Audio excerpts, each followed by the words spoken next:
തമിഴ് മണ്ണ് ആത്മാഭിമാനത്തിൻ്റെയും സിനിമാ ഗ്ലാമറിൻ്റെയും വിപ്ലവം തുടിക്കുന്ന മണ്ണ്.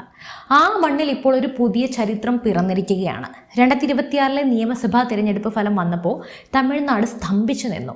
ദശാബ്ദങ്ങളായി ദ്രാവിഡ കോട്ടകൾ അടക്കി ഭരിച്ചിരുന്ന DMKയും AIADMKയും തകർന്നു വീണു. 108 സീറ്റുകൾ നേടി ദളപതി വിജയ് എന്ന വിസ്മയം തമിഴ്നാടിന്റെ സിംഹാസനത്തിന് തൊട്ടരികിലെത്തി.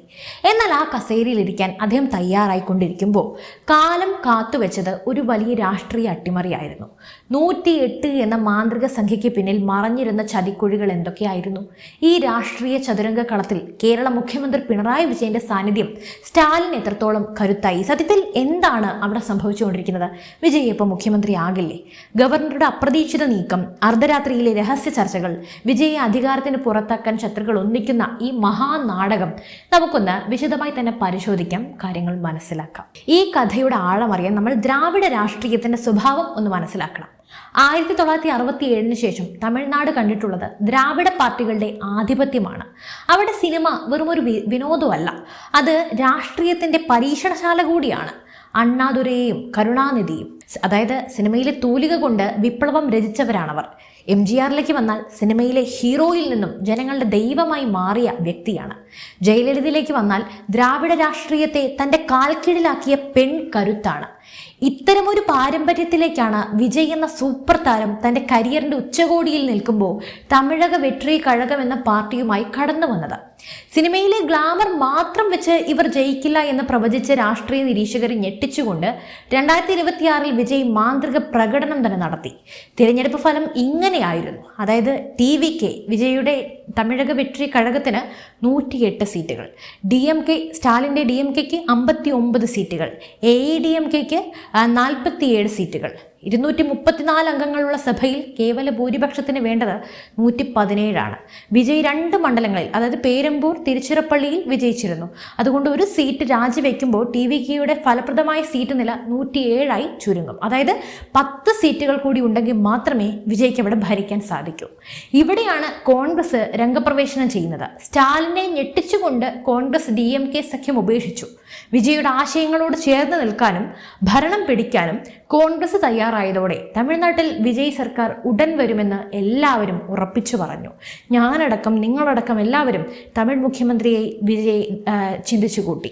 ബുധനാഴ്ച വൈകിട്ട് വരെ വിജയ് വിശ്വസിച്ചിരുന്നത് ഏറ്റവും വലിയ ഒറ്റകക്ഷി എന്ന നിലയിൽ ഗവർണർ തന്നെ സത്യപ്രതിജ്ഞയ്ക്ക് വിളിക്കും എന്നാണ്. സഭയിൽ ഭൂരിപക്ഷം തെളിയിക്കാൻ 15 ദിവസത്തെ സമയം ചോദിക്കാനായിരുന്നു വിജയ് ക്യാമ്പിന്റെ പ്ലാൻ. എന്നാൽ തമിഴ് രാഷ്ട്രീയത്തിലെ അദൃശ്യ കൈകൾ അപ്പോഴേക്കും പ്രവർത്തിച്ചു തുടങ്ങിയിരുന്നു. ഭൂരിപക്ഷം ഉറപ്പുള്ള രേഖകൾ ഹാജരാക്കാതെ വിജയെ മുഖ്യമന്ത്രിയാക്കില്ലെന്ന് ഗവർണർ കടുത്ത നിലപാടെടുത്തു. ഗവർണറുടെ ഈ നീക്കം വിജയുടെ നീക്കങ്ങളെ പൂട്ടിക്കെട്ടി. ഇതോടെ ചിരവൈരികളായ DMKയും AIADMKയും തങ്ങളുടെ നിലനിൽപ്പിനു വേണ്ടി ഒന്നിക്കാനായി തീരുമാനവും എടുത്തു. ഈ പ്രതിസന്ധി ഘട്ടത്തിൽ സ്റ്റാലിന് ധൈര്യം പകരാൻ അയൽ സംസ്ഥാനത്ത് നിന്നും ഒരു വിജയൻ ഉണ്ടായിരുന്നു. അതെ, പിണറായി വിജയൻ. നമ്മുടെ മുൻ മുഖ്യമന്ത്രി പിണറായി വിജയനായിരുന്നു സ്റ്റാലിന് കരുത്തു പകർന്നുകൊണ്ട് രംഗപ്രവേശനം ചെയ്തത്. കേരള രാഷ്ട്രീയത്തിലെ തന്ത്രജ്ഞനായ പിണറായിക്ക് ദ്രാവിഡ രാഷ്ട്രീയത്തിന്റെ അടിത്തറ കാത്തു സൂക്ഷിക്കണമെന്ന നിർബന്ധമുണ്ടായിരുന്നു. പ്രത്യാശാസ്ത്രപരമായ കൂട്ടുകെട്ടെന്നും ഇതിന് വിളിക്കാം. രാഷ്ട്രീയത്തിലേക്ക് സിനിമാ ഗ്ലാമർ കടന്നു കയറുന്നത് തടയുക എന്നത് ഇടത് രാഷ്ട്രീയത്തിന്റെ നിലപാടാണ്. കോൺഗ്രസ് കൈവിട്ട സ്റ്റാലിന് ആശയപരമായ പിന്തുണ നൽകാൻ പിണറായി തയ്യാറായി. കോൺഗ്രസിനെതിരെയുള്ള മുന്നറിയിപ്പ് കൂടി, അതായത് DMK സഖ്യം ഉപേക്ഷിച്ച കോൺഗ്രസിന്റെ നീക്കം ദേശീയ തലത്തിൽ പ്രതിപക്ഷ ഐക്യത്തിന് അഥവാ ഇന്ത്യ സഖ്യത്തിന് ഗുണകരമാകില്ലെന്ന് പിണറായി രാഹുൽ ഗാന്ധിയെ അടക്കം അറിയിച്ചതായി സൂചനയുണ്ട്. ഇവിടെ അദ്ദേഹത്തിന് അധികാരം നഷ്ടപ്പെട്ടെങ്കിലും ഇന്ത്യ സഖ്യത്തിന് വേണ്ടി വലിയ ആത്മാർത്ഥതയാണ്. വിജയെ തടയാനായി AIADMKയുമായി കൈകോർത്തതിൽ തെറ്റില്ലെന്ന പ്രായോഗിക രാഷ്ട്രീയ തന്ത്രം സ്റ്റാലിൻ്റെ മനസ്സിനോട് ചേർത്തത് പിണറായിയുടെ ഉപദേശമാണെന്നും പറയപ്പെടുന്നുണ്ട്. നമുക്കറിയില്ല, ഇതെല്ലാം പറയപ്പെടുന്ന നമുക്ക് ലഭിച്ച റിപ്പോർട്ടുകളാണ്. ലോകം മുഴുവൻ ഞെട്ടിയ വാർത്തയായിരുന്നു അത്. ആദ്യ നീക്കം നടത്തിയത് AIADMK ആയിരുന്നു. DMK അത് തള്ളിക്കളഞ്ഞതുമില്ല. വിജയെ മുഖ്യമന്ത്രിയാക്കാതിരിക്കാനായി DMKയുടെ 59 സീറ്റും AIADMKയുടെ 47 സീറ്റും ഒത്തുചേർന്നു. ആകെ 106 സീറ്റുകൾ, വിജയിന്റെ 107 തൊട്ടുപുറകിൽ. ഈ മഹാസഖ്യം നിലയുറപ്പിച്ചു. തങ്ങളുടെ അസ്തിത്വം അപകടത്തിലാണെന്ന് തിരിച്ചറിഞ്ഞപ്പോഴാണ് പഴയ പുലികൾ ഒന്നിച്ചത്. ദ്രാവിഡ രാഷ്ട്രീയത്തിന്റെ പതാക താഴ്ത്താൻ ഒരു സൂപ്പർ താരത്തെയും അനുവദിക്കില്ല എന്ന് അവർ പ്രഖ്യാപിച്ചു. വിജയെ പിന്തുണയ്ക്കാൻ തീരുമാനിച്ച കോൺഗ്രസ് ഇപ്പോൾ ത്രിശങ്കുവിലാണ് എന്നും പറയാം. സ്റ്റാലിനെ പിണക്കിയതും എന്നാൽ വിജയിയെ അധികാരത്തിൽ എത്തിക്കാനായി കഴിയാത്തതും കോൺഗ്രസിനെ സംബന്ധിച്ചിടത്തോളം ഒരു പ്രതിരോധ അവസ്ഥയിലാക്കി. അതെ, അവർ പ്രതിരോധത്തിലാണ്. പക്ഷേ വിജയ് വിട്ടുകൊടുക്കാൻ തയ്യാറല്ല. 108 സീറ്റുകൾ നൽകിയ ജനങ്ങളുടെ വികാരം തനിക്കൊപ്പമുണ്ടെന്ന് അദ്ദേഹം വിശ്വസിക്കുന്നു. തന്നെ അധികാരത്തിൽ നിന്നും അകറ്റാനായി ശ്രമിക്കുന്ന ആ പഴയ രാഷ്ട്രീയ ശക്തികൾക്കെതിരെ അദ്ദേഹം തെരുവിലേക്ക് ഇറങ്ങാനായി പദ്ധതിയിടുന്നു. അതായത് ഒരു സിനിമയിലെ ക്ലൈമാക്സ് പോലെ ഒറ്റയ്ക്ക് നിന്ന് എല്ലാവരെയും നേരിടുന്ന ആ സിനിമാ സ്റ്റൈൽ രാഷ്ട്രീയം വിജയി തുണയ്ക്കുമോ?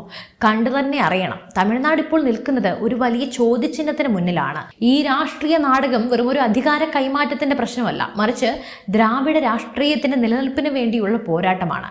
വിജയെ അധികാരത്തിൽ നിന്നും അകറ്റി നിർത്താൻ സ്റ്റാലിനും എടപ്പാടിയും കൈകോർക്കുമ്പോൾ അവർ പറയാതെ പറയുന്നത് ഒന്ന് മാത്രമാണ്: ഈ മണ്ണ് ദ്രാവിഡ പ്രത്യയശാസ്ത്രത്തിൻ്റെതാണ്.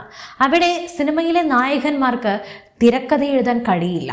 എന്നാൽ 108 സീറ്റുകൾ നൽകി തമിഴ് ജനത നൽകിയ ആ വലിയ വിധി തള്ളിക്കളയാൻ ഇവർക്ക് എത്ര കാലം സാധിക്കും? ജനാധിപത്യത്തിൽ ഭൂരിപക്ഷം എന്നത് കേവലം സംഖ്യയല്ല, അത് ജനങ്ങളുടെ ആഗ്രഹമാണ്. കോൺഗ്രസ് പിന്തുണയോടെ വിജയ് ഒരുക്കുന്ന ഈ പുതിയ ബദൽ തമിഴ്നാട്ടിൽ വലിയൊരു മാറ്റത്തിന്റെ തുടക്കമാണെന്ന് നിസ്സംശയം തന്നെ പറയാം. ഇവിടെയാണ് കേരള മുഖ്യമന്ത്രി പിണറായി വിജയന്റെ രാഷ്ട്രീയ ദീർഘവീക്ഷണം ചർച്ചയാകുന്നത്. ദക്ഷിണേന്ത്യയിൽ BJPയുടെ കടന്നുകയറ്റത്തെ ചെറുക്കാനായി ദ്രാവിഡ പാർട്ടികൾ ശക്തമായിരിക്കണമെന്ന് പിണറായി വിജയൻ വിശ്വസിക്കുന്നുണ്ടെന്നൊക്കെ പറയപ്പെടുന്നുണ്ട്. വിജയുടെ ഈ രാഷ്ട്രീയ നിലപാടുകൾ ഇപ്പോൾ നിലനിൽക്കുന്നത് അവ്യക്തതയും കോൺഗ്രസിന്റെ പെട്ടെന്നുള്ള കൂടുമാറ്റവും സ്റ്റാലിനെ പോലെയുള്ള ഒരു സുഹൃത്തിനെ അപകടത്തിലാക്കുമെന്ന് അദ്ദേഹം ഭയപ്പെടുന്നുണ്ട്. അതുകൊണ്ട് തന്നെയാണ് തന്റെ ആശയങ്ങൾക്കും തമിഴ്നാട്ടിലെ ഇടതുപക്ഷ പ്രസ്ഥാനങ്ങൾക്കും സുരക്ഷിതമായ ഒരു തണൽ എന്ന നിലയിൽ സ്റ്റാലിന്റെയും DMKയുടെയും പക്ഷത്ത് പിണറായി ഉറച്ചു നിൽക്കുന്നത്. കേരളത്തിൽ CPM പരീക്ഷിച്ച് വിജയിച്ച വികസന രാഷ്ട്രീയവും കേഡർ കരുത്തും തമിഴ്നാട്ടിൽ DMK പകർത്തുമ്പോൾ അവിടെ വിജയ് എന്ന താരം ഒരു താൽക്കാലിക പ്രതിഭാസം മാത്രമായി ഒതുങ്ങുമോ, അതോ ചരിത്രം മാറ്റിക്കുറിക്കുമോ? നമുക്ക് എന്ത് സംഭവിക്കുമെന്ന് കാത്തിരുന്ന് തന്നെ കാണാം. എന്തായാലും നിങ്ങളുടെ അഭിപ്രായങ്ങൾ താഴെ കമന്റ് ചെയ്യൂ. മറ്റൊരു വാർത്തയും വിഷയമായി വീണ്ടും കാണാം. നന്ദി.